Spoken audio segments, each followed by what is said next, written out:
पुष्पा तुमच्या सगळ्यांचं हेल्दी आणि लिगल हेल्पमध्ये स्वागत करते. एक छोटीशी गोष्ट सांगते आणि मग तुमच्या लक्षात येईल. एका माणसाला एक बाई बसमध्ये चढत असताना तिच्या सगळ्या बॅगांचा धक्का लागतो. तो माणूस शांत असतो. ती बाई त्याला नंतर विचारते की तुम्हाला राग नाही का आला? तो म्हणतो की अहो आपली ट्रीप इतकी छोटी आहे की मी पुढच्या थांब्यावरती उतरणार आहे. आपला छोटा प्रवास आहे. मग एवढ्याशा छोट्याशा गोष्टीवरनं नाराज का व्हायचं? त्यावर त्या बाईच्या लक्षात येतं की अरे हे वाक्य अगदी सोन्याच्या अक्षरात लिहून ठेवलं पाहिजे.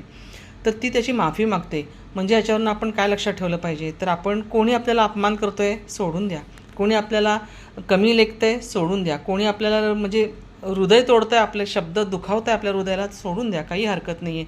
तणावग्रस्त होऊ नका. शांत राहा, दुर्लक्ष करा आणि तुमची जी छोटीशी ट्रीप आयुष्याची आहे ती तुम्ही अगदी आनंदाने पार पाडा. सगळ्यांना आनंदात ठेवा.